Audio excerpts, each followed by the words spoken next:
Hello everyone, આજના લેક્ચરમાં આપણે તત્વયોગમિતિ અને તત્વયોગમિતિય ગણતરીઓ વિશે વાત કરવાની છે. છેલ્લા લેક્ચરમાં આપણે પ્રમાણ સૂચક સૂત્ર, આણ્વીય સૂત્ર, એની પહેલા બંધારણીય ટકાવારી આવું બધું જોયું. હવે નેક્સ્ટ જોઈએ આપણે તત્વયોગમિતિ અને તત્વયોગમિતિય ગણતરીઓ. તો એ ભણતા પહેલા તત્વયોગમિતિ શું છે એ સમજીએ. બરાબર, તો તત્વયોગમિતિ કોને કીધી કે તત્વયોગમિતિ રાસાયણિક પ્રક્રિયામાં સમાવિષ્ટ પ્રક્રિયકો અને નિપજોના દળની ગણતરી સાથે સંકળાયેલ છે. સિમ્પલમાં કહીએ કે કોઈ પણ રાસાયણિક પ્રક્રિયા હોય એમાં પ્રક્રિયક હોય અને નિપજ હોય. તો પ્રક્રિયકના દળ અને નિપજના દળ, પ્રક્રિયકના મોલ, નિપજના મોલ, પ્રક્રિયકનું કદ, નિપજનું કદ, પ્રક્રિયકમાં અણુની સંખ્યા, નિપજમાં અણુની સંખ્યા, આની સાથે જે વસ્તુ સંકળાયેલી છે એને આપણે તત્વયોગમિતિ કહીએ છીએ. તો આમાં આપણે એવું ગણવાનું આવશે કે હું આટલો પ્રક્રિયક લઉં તો નિપજ કેટલી મળશે. જો મને આટલી નિપજ મળે તો પ્રક્રિયક કેટલો લેવો પડે. સપોઝ બે પ્રક્રિયક છે ને એ બે પ્રક્રિયક ભેગા થઈને એક નિપજ બનાવે છે, તો એક પ્રક્રિયક એ વધુ પ્રમાણમાં લઉં, બી ઓછા પ્રમાણમાં લઉં તો શું થશે, બી વધુ લઉં, ઓછો લઉં, એ ઓછો લઉં તો શું થશે. આવી બધી જે ગણતરી છે એ આપણે તત્વયોગમિતિ અને તત્વયોગમિતિય ગણતરીઓમાં ભણીશું. અને એના પછીનો ટોપિક સીમિત પ્રક્રિયક, આ બંનેમાં ભણીશું. પણ આ લેક્ચરમાં આપણે આ વસ્તુ કવર કરવાની છે, તત્વયોગમિતિ ગણતરીઓ. તો આમાં આપણે કોઈ પણ આગળ જતા પહેલા, કન્ક્લુઝન પર જતા પહેલા એક રાસાયણિક પ્રક્રિયા જે છે એ સમતોલિત હોવી જોઈએ. જેમ કે સપોઝ હું તમને એમ કહું મિથેનનું દહન કરો. મિથેન એટલે શું, બધાને ખ્યાલ છે કે CH4 ગેસ. CH4 gas. હવે એનું દહન કરવું છે એટલે કોની હાજરીમાં કરવું પડે? તો કે ભાઈ એનું દહન ઓક્સિજન વાયુની હાજરીમાં કરવું પડે. ગેસ હોય છે. will gives શું મળશે? કોઈ પણ હાઇડ્રોકાર્બન સંયોજનોનું જો તમે દહન કરશો એટલે હંમેશા ત્યાં કાર્બન ડાયોક્સાઇડ અને પાણી મળશે. તો કે અહીંયા ઓક્સિજન કાર્બન સાથે જોડાઈને શું બનાવશે? CO2 gas. Plus oxygen hydrogen સાથે જોડાઈને શું બનાવશે? H2O gas. ઘણા એમ કહે છે સર H2O તો લિક્વિડ હોય, પણ આ પ્રક્રિયામાં જે પાણી મળે છે વરાળ સ્વરૂપે મળે છે એટલે ગેસ લખ્યું છે. કોઈ પ્રક્રિયામાં લિક્વિડ સ્વરૂપે લખેલું હોય તો ત્યાં પ્રવાહી સ્વરૂપે જ મળતું હોય એટલા માટે. તો હવે આપણું કામ શું? સૌથી પહેલા આપણે જાણીએ છીએ એમ કે એરોની લેફ્ટ સાઈડ પ્રક્રિયક હોય, રાઈટ સાઈડ નિપજ હોય, આ બધી વસ્તુ. બરાબર, તો આ રિએક્શનમાં બે પ્રક્રિયક છે, એક CH4 જેને કે O2 છે, બે નિપજ છે, એક CO2 જેને કે H2O છે. તો આ બે પ્રક્રિયક ભેગા થઈને બે નિપજ આપે છે. આ નોર્મલ માહિતી છે, બરાબર, તમે ભણી ગયા છો. હવે જોવો અહીંયા કે આ ગેસ ગેસ ગેસ અને ગેસ સ્મોલ g લખ્યો છે દર્શાવે છે કે પ્રક્રિયક પણ વાયુ સ્વરૂપે છે, નિપજ પણ વાયુ સ્વરૂપે છે.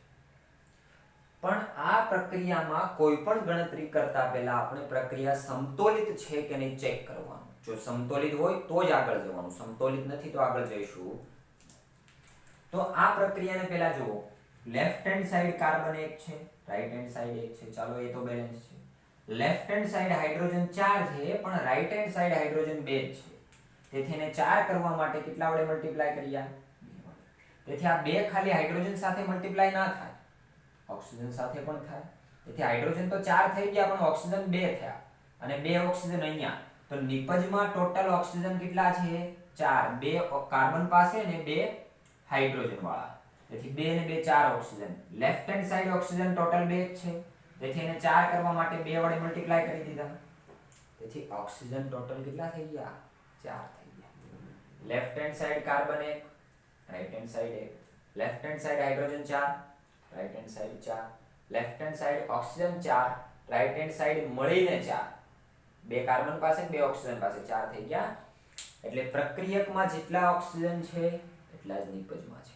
પ્રક્રિયકમાં જેટલા હાઇડ્રોજન એટલા જ નિપજમાં, પ્રક્રિયકમાં જેટલા કાર્બન એટલા જ નિપજમાં કાર્બન છે. બરાબર છે. તો આ વાત કરીએ આપણે શાની, કે પ્રક્રિયા બેલેન્સ હોવી જોઈએ. આ ગણતરી કરતી સમયે કોઈ પણ રાસાયણિક પ્રક્રિયા તમને આપી દે, જો સમતોલિત નહીં હોય પ્રક્રિયા તો તમે ફાઇનલ આન્સર સુધી પહોંચી શકવાના જ નથી. તમારો આન્સર રોંગ આવશે. તેથી પ્રક્રિયા સમતોલિત હોવી જોઈએ. ચેક કરી લીધું. હવે આ પ્રક્રિયા ઉપરથી મને શું માહિતી મળે છે? તો કે તમારે જોઈ શકાય છે CH4 સામે કાંઈ નથી એટલે શું છે કાંઈ ના લખ્યું હોય એટલે આપણે શું સમજવાનું એક જ છે ને અહીંયા પણ કાંઈ નથી લખ્યું એટલે શું છે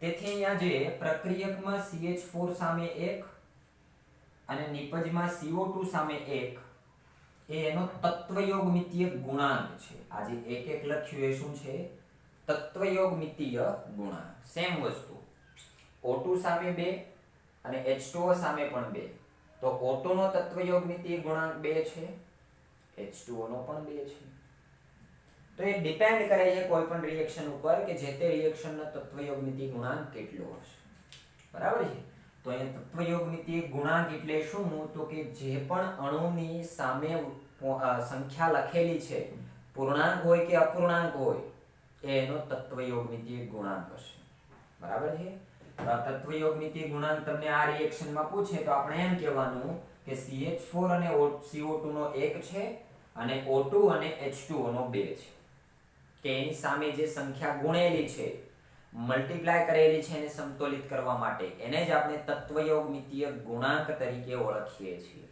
બરાબર છે ચાલો ઉદાહરણ તરીકે તમને એમ કહો હેબરબીટી એમોનિયાના ઉત્પાદન માટે N2 H2 will gives NH3 આવી પ્રક્રિયા છે પહેલા જો સમતોલિત છે તો કે નથી લેફ્ટ હેન્ડ સાઈડ 2 નાઇટ્રોજન છે રાઈટ હેન્ડ સાઈડ 1 જ છે તેથી 2 કરવા માટે 2 વડે મલ્ટીપ્લાય તેથી 2 ખાલી નાઇટ્રોજન સાથે મલ્ટીપ્લાય ના થયા હાઇડ્રોજન સાથે પણ થયા તેથી 3 દુ ને 6 હાઇડ્રોજન અહીંયા 2 જ છે તેથી 3 દુ 6 હાઇડ્રોજન અહીંયા કાંઈ નથી એટલે 1 બરાબર છે તેથી તમને આ રિએક્શનમાં પૂછે પ્રક્રિયક કોણ તો કે N2 અને H2 નિપજ કોણ NH3 એક નિપજ છે અને બે પ્રક્રિયક છે કોઈ ટાઈમ એવું બને એક પ્રક્રિયક હોય બે નિપજ હોય કોઈ ટાઈમ એવું બને કે એક પ્રક્રિયક 3 નિપજ હોય એટલે નિપજ એવું નથી કે બે જ બનશે 3 બનશે 1 2 3 કરતા વધુ પણ હોય પ્રક્રિયક 2 3 કરતા વધુ પણ હોઈ શકે છે તેથી આ પ્રક્રિયામાં N2 નો તત્વયોગમિતીય ગુણાંક 1 છે H2 નો 3 છે અને NH3 નો 2 છે મતલબ જે મેં રેડ પેન થી લખેલા એ જ એના શું છે તત્વયોગમિતીય ગુણાંક છે બરાબર તો આપણે કોઈ પણ પ્રક્રિયાની ગણતરી કરતા પહેલા તત્વયોગમિતીય ગુણાંક એટલે કે એની બેલેન્સિંગ હોવું જરૂરી છે જો પ્રક્રિયા સમતોલિત હશે તો જ આપણી ગણતરીઓ સાચી મળશે આપણને નહીતર રોંગ આન્સર આવશે હવે જુઓ આ પ્રક્રિયા ઉપરથી મને શું જાણવા મળે છે તો પહેલી વસ્તુ હું તમને કહું કે આ પ્રક્રિયા ઉપરથી અણુના રિસ્પેક્ટમાં જાણીએ કોના રિસ્પેક્ટમાં અણુના રિસ્પેક્ટમાં કેવી રીતે તો કે ભાઈ CH4 નો એક અણુ O2 ના બે અણુ સાથે CH4 નો એક અણુ O2 ના બે અણુ સાથે પ્રક્રિયા કરી CO2 નો એક અણુ અને H2O ના બે અણુ ઉત્પન્ન કરે છે એટલે શું લખી શકાય CH4 નો એક અણુ O2 ના બે અણુ સાથે પ્રક્રિયા કરી CO2 નો એક અણુ અને H2O ના બે અણુ CO2 નો એક અણુ અને H2O ના બે અણુ ઉત્પન્ન કરે છે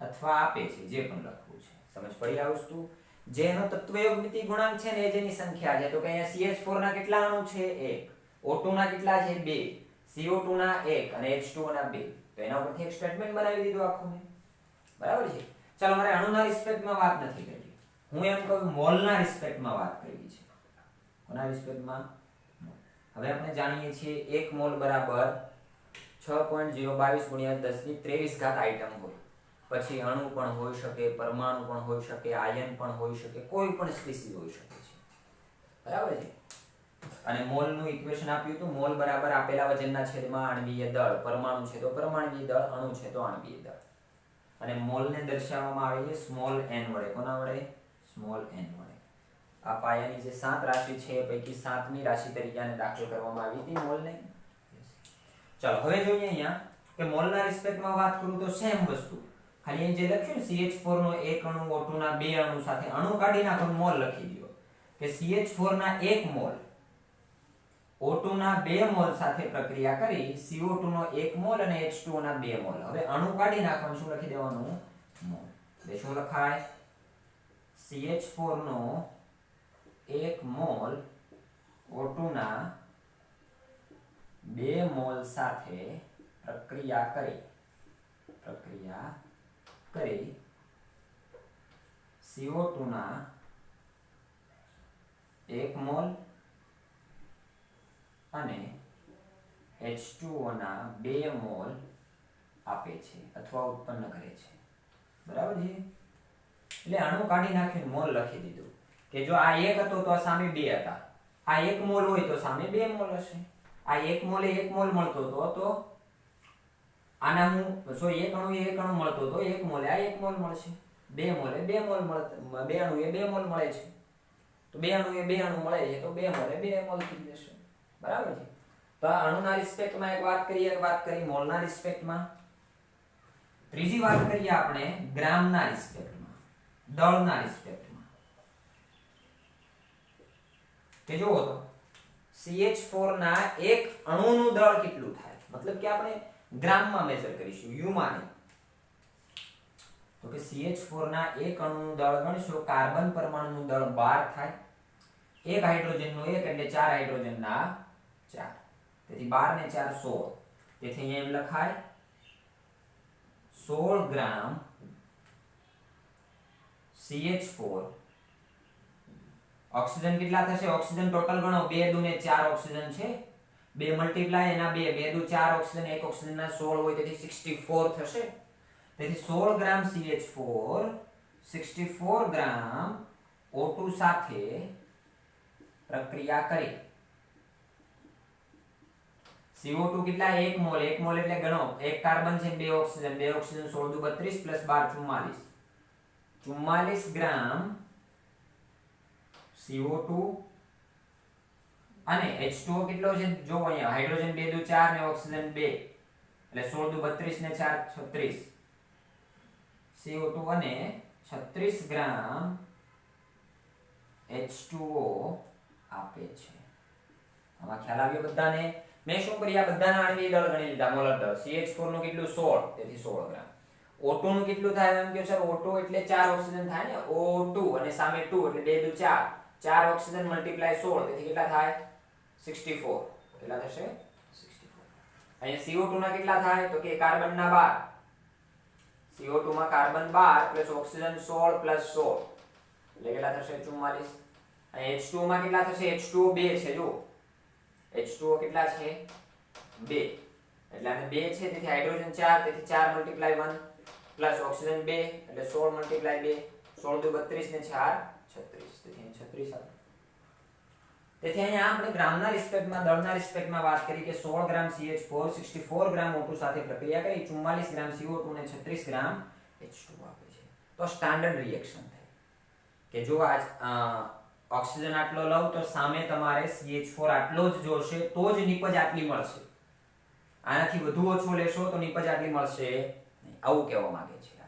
અને છેલ્લું આપણે જોઈ લઈએ કે કદના રિસ્પેક્ટમાં. છેલ્લું કોના રિસ્પેક્ટમાં જોઈએ?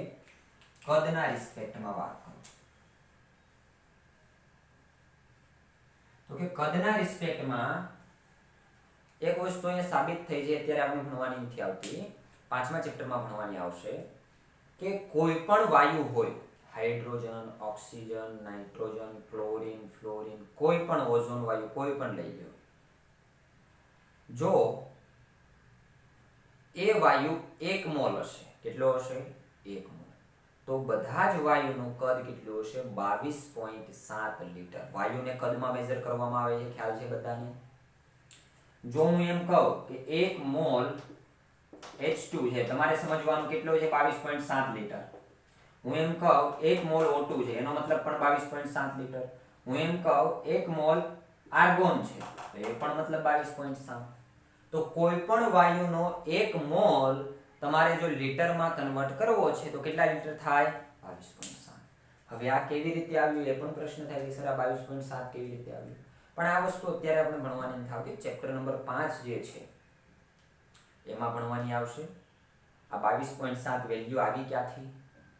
એ વસ્તુ અત્યારે ડિટેલમાં નથી જતા, કન્ફ્યુઝ થવા માટે ખાલી અત્યારે આપણે યાદ રાખો કે 22.7 ત્યાં તમારે બધું એસટીપી ના આવી બધી કન્ડિશન ભણવાની આવશે, એક આઈડિયલ ગેસ ઇક્વેશન આવશે, આદર્શ વાયુ સમીકરણ PV = nRT, તો એના ઉપરથી આ V કદ શોધવામાં આવ્યું છે 22.7 લિટર. આ એસટીપી શું છે એ પણ ત્યાં ભણવામાં આવશે. તો એ ડિટેલમાં અત્યારે આપણે નથી જતા, બરાબર. ધીરે ધીરે આપણે આગળ વધશું એટલે તમને બધો ખ્યાલ આવશે. પણ અત્યારે તમે યાદ શું રાખો, કોઈ પણ વાયુનો 1 મોલ કે એટલે એનું કદ 22.7 લિટર હશે. પછી વાયુ ગમે એ હોય, બરાબર છે. ચાલો, તો આના પરથી સ્ટેટમેન્ટ બનાવી શકીએ. જો આ CH4 1 મોલ છે ને, CH4 1 મોલ, તેથી એનું કદ કેટલું 22.7, તેથી લખી શકાય ને કે 22.7 લિટર CH4 O2 ના કેટલા મોલ સાથે? 2 મોલ સાથે, એટલે 1 મોલના 22.7 તો 2 મોલના 22.7 × 2 થાય, તેથી કેટલા થશે? 45.4 થશે. CH4 45.4 લિટર O2 સાથે પ્રક્રિયા કરી CO2 1 મોલ આપે છે એટલે 22.7 લિટર, 22.7 લિટર CO2 અને 2 × 22.7 એટલે 45.4 લિટર CH2O આપે છે. જો 1 મોલ એટલે 22.7 લિટર, 2 મોલ કહું તો મલ્ટીપ્લાય 22.7 બી, તેથી 45.4 થઈ જશે. અડધો મોલ કહું તો 22.7 ડિવાઇડ બાય 2, બરાબર. અડધો મોલ છે એટલે ડિવાઇડ બાય 2 થશે ને, મલ્ટીપ્લાય 0.5 કરો અથવા 1/2 કરો, તેથી કેટલા થશે? 11.35 જેવું થશે આ વસ્તુ. તેથી જ્યારે પણ તમને એમ કહે કે 1 મોલનું કદ કેટલું, તેથી 22.7 લિટર આવો શબ્દ આપણા મોઢામાં આવવો જોઈએ. હવે આગળ જુઓ કે આ સ્ટાન્ડર્ડ જે વસ્તુ છે તો મેં તમને સમજાવી દીધી, પણ આના પરથી ક્વેશ્ચન કેવા પૂછાય, આના પરથી ક્વેશ્ચન. આ એક વસ્તુ નોટ કરી લેજો, પછી આ રફ કરી દઉં છું, આને શોર્ટમાં લખું છું હમણાં. ચાલો, તો આ વસ્તુ આપણે રફ કરી દીધી. હવે આને શોર્ટમાં લખવી છે તો આ સ્ટેટમેન્ટ સ્વરૂપે મેં લખી હતી, પણ શોર્ટમાં લખવી છે તો કે ભાઈ ગ્રામ, પહેલા આપણે અણુની વાત નથી કરતા, મોલની વાત કરીએ. મોલની વાત કરું તો CH4 નો 1 અણુ, આના 2 અણુ, આનો 1 અણુ અને આના 2 અણુ ઉત્પન્ન થતા હતા. પછી હું દળની વાત કરું તો દળમાં કેટલું હતું? આ 16 ગ્રામ જોઈતું હતું, આ 64 જોઈતું હતું, ત્યારે જઈને આ 44 મળતું હતું અને આ 36 મળતું હતું. સરવાળો કરી લેજો, આ બાજુ જેટલા હશે એટલા જ આ બાજુ હશે, બે સેમ જ રહેવાના, દળ સંચયનો નિયમ, બરાબર છે. પછી મેં કદમાં વાત કરી તો કે કદમાં જોઈતું હતું 22.7 લિટર, આ જોઈતું હતું 45.4 લિટર, આ મળતું હતું 22.7 લિટર અને આ મળતું હતું 45.4 લિટર, બરાબર છે. તેથી અહીંયા મોલ, દળ અને કદના રિસ્પેક્ટમાં આપણે લખી દીધું શોર્ટમાં, હમણાં જે મેં સ્ટેટમેન્ટ લખ્યું એ. એટલે આમાં શું કરી શકીએ છીએ આપણને કે દળમાંથી આપણે કન્વર્ઝન કરી શકીએ છીએ શામાં? મોલમાં. અને મોલમાંથી કન્વર્ઝન કરી શકીએ છીએ શામાં? અણુની સંખ્યામાં. કેવી રીતે? તો કે મને ખબર છે મોલ બરાબર દળના છેદમાં મોલર દળ અથવા આણ્વીય દળ, જે પણ લખો, આણ્વીય દળ, પરમાણુય દળ, મોલર દળ, જે પણ લખવું છે. પછી ત્યાં યુ, ગ્રામ પર મોલ, આવું બધું લાઈન નહીં આવવાનો કોન્સેપ્ટ. તેથી મોલ મળી જશે, દળ આપ્યું છે તો મોલ મળી જાય, મોલ આપ્યા છે તો દળ મળી જાય.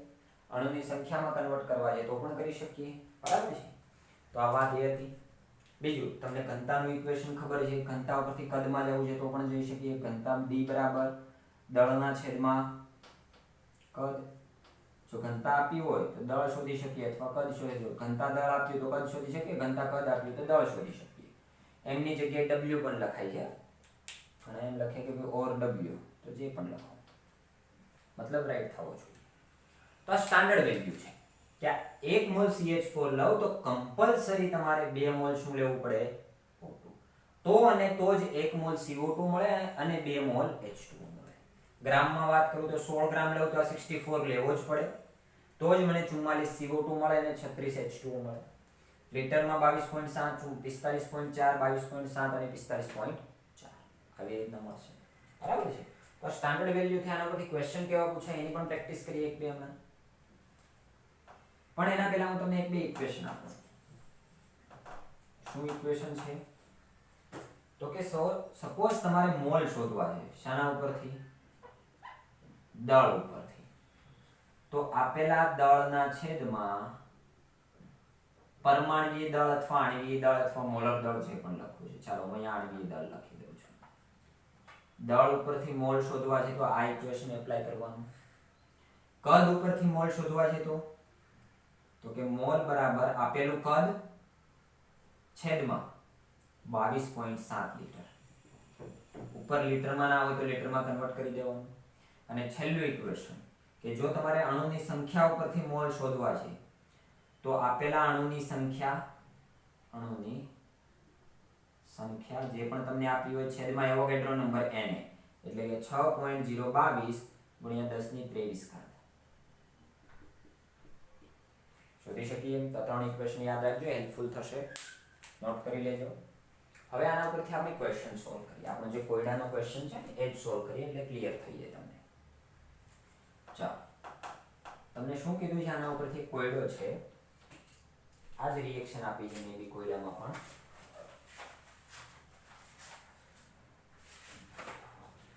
ઓકે, 1.3 નંબરનો કોયડો છે. એમાં એવું કહ્યું છે કે 16 ગ્રામ મિથેનના દહનથી ઉત્પન્ન થયેલ પાણીનો જથ્થો ગણો. 1.3 નંબરનો કે 16 ગ્રામ મિથેનના દહનથી ઉત્પન્ન થયેલ પાણીનો જથ્થો ગણો. પાણીનો જથ્થો ગણો. જો પાણીનો જથ્થો લખ્યો ને ત્યાં ગ્રામ લખ્યું છે બાજુમાં. શું લખ્યું છે? ગ્રામ. એટલે ગ્રામમાં ગણવાનું. મોલમાં પૂછ્યું તો મોલમાં ગણવાનું હતું. બરાબર છે. કદમાં પૂછ્યું તો કદમાં ગણવાનું હતું. તો જેમાં પણ આપણને ક્વેશ્ચન પૂછ્યું એમાં ગણી શકીએ. તો તમે ક્વેશ્ચન સરખો વાંચશો એટલે તમને ખબર પડશે કે તે ગ્રામ લખેલું છે એટલે ગ્રામમાં ગણવાનું છે. તો ગ્રામમાં ગણી લઈએ. તો એની પહેલા તમારે રાસાયણિક પ્રક્રિયા બનાવવી પડશે જાતે, તમને આપશે નહીં. શું કીધું છે અહીંયા ચેક કરો કે 16 ગ્રામ મિથેનનું દહન. મિથેન એટલે કોણ? CH4. દહન કરવું જોઈએ એટલે કોની હાજરીમાં થાય? હંમેશા ઓક્સિજનની હાજરીમાં. તો પ્રોડક્ટ શું મળશે? એક પ્રોડક્ટ જણાવી દીધી, ઉત્પન્ન થયેલી H2O. એટલે પ્રોડક્ટ તો H2O હશે અને બીજી કોણ હશે? CO2. કીધું ને મેં, કોઈ પણ હાઇડ્રોકાર્બનનું દહન કરશો એટલે હંમેશા કાર્બન ડાયોક્સાઇડ અને પાણી છૂટવું પડશે. તેથી શું છૂટવું પડે છે? એક તો કાર્બન ડાયોક્સાઇડ અને બીજું શું છૂટવું પડે છે? પાણી. તો દાખલો ગણતા પહેલા તમારે સમતોલિત કરવાનું. અને શું કરવાનું? સમતોલિત કરવા માટે 4 હાઇડ્રોજન 4 ઓક્સિજન 4 ઓક્સિજન હમણાં કરીને બતાવી હતી ને, આ જ રિએક્શન છે. તો બેલેન્સ રિએક્શન આપણી. હવે જો ગ્રામના રિસ્પેક્ટમાં પૂછ્યું છે તેથી પહેલા સ્ટાન્ડર્ડ વેલ્યુ ગ્રામમાં લખો. શું લખશો અહીંયા તમે? કે ભાઈ અહીંયા CH4 કેટલો જોઈતો તો તમારે? 16 ગ્રામ. કાંઈ આગળ નથી એટલે 1 છે. એક કાર્બનના 12 અને 4 હાઇડ્રોજનના 4, તેથી 12 ને 4 16 ગ્રામ થાય. ઓક્સિજન કેટલો જોઈતો તો? 64. CO2 કેટલો મળતો તો? 44 અને H2O મળતો તો 36. આ સ્ટાન્ડર્ડ વેલ્યુ. તો હવે તમને શું કીધું? જો 16 ગ્રામ મિથેનના દહનથી ઉત્પન્ન થયેલ પાણીનો જથ્થો ગણો. તો જુઓ તો મિથેન 16 ગ્રામ ઉપર પાણી કેટલું આપતું હતું? 36 ગ્રામ. Direct answer. MCQ માં આવ્યો હોય તો ડાયરેક્ટ આન્સર દેવાનો. જો થિયરીમાં પૂછ્યું છે 2 માર્ક્સમાં તો થોડું ઘણું લખવાનું. બરાબર છે? જે તમને હિન્ટ તમારી ટેક્સ્ટ બુકમાં આપી છે. તેથી હું અહીંયા કહી શકું કે 16 ગ્રામ CH4 દહન પામીને H2O કેટલો આપે છે? 36 ગ્રામ. પણ ક્વેશ્ચન થોડો ટ્વિસ્ટ કરી દીધો હોત તો કે 16 ગ્રામ H2O મિથેન ને, આ તો તમારી ટેક્સ્ટ બુકના કોયડા 1.3 નો આન્સર આવી ગયો. પણ અહીંયા મેં થોડો ટ્વિસ્ટ કર્યો હોત તો કે ભાઈ 16 ગ્રામ મિથેનનું દહન નથી કરતો હું. અહીંયા મિથેનનું દહન કરું છું 48 ગ્રામ. કેટલું? 48 ગ્રામ મિથેનનું દહન કરું છું. ચલો 48 નથી રાખો, આપણે 50 પૂરા કરી દઈએ. 50 રાખીએ. જે પણ વેલ્યુ રાખ્યું 100 ગ્રામ 70 ગ્રામ 60 ગ્રામ રાખી શકો તમે તમારી રીતે. તો 50 ગ્રામ મિથેનના દહનથી ઉત્પન્ન થયેલ પાણીનો જથ્થો ગણો. તો શું કરીશું હવે આપણે? જો તો કે પહેલા સ્ટાન્ડર્ડ વેલ્યુ ગ્રામમાં લખી દીધી કે CH4 16 જોઈએ, O2 64, CO2 44 અને H2O 36 જોઈએ.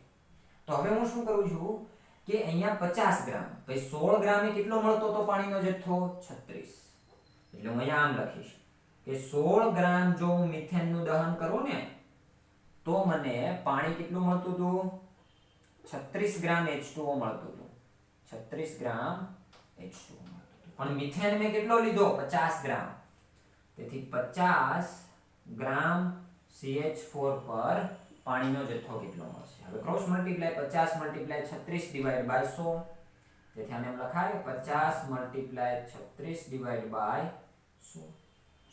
તેથી આનો આન્સર તમે કરશો ની એટલે કેટલો આવશે, જોઈ લઈએ આપણે કેલ્ક્યુલેટર યુઝ કરીને, ડાયરેક્ટ ટાઈમ ના જાય. 50 multiply 36 divide by 16, 112.5 gram kilo મળશે, 112.5 ગ્રામ, 5 ગ્રામ પાણી ઉત્પન્ન થાય. તો ખ્યાલ આવ્યો, જે પણ તમને રિસ્પેક્ટમાં પૂછે એવો તમારો આન્સર હોવો જોઈએ. તેથી આ 1.3 નંબરનો કોયડો હતો, એના ઉપરથી એક બીજો ટ્વિસ્ટ કરીને સમજાવ્યો. આ તો તમને CH4 ના રિસ્પેક્ટમાં પૂછ્યું, O2 ના રિસ્પેક્ટમાં પણ પૂછે, CO2 ના રિસ્પેક્ટમાં પણ પૂછે, H2O ના રિસ્પેક્ટમાં પણ પૂછે, બરાબર છે. ચલો થોડો આને ટ્વિસ્ટ કરીએ, પછી બીજા જે ક્વેશ્ચન હશે તમને ઘરેથી આપીશ કરવા માટે.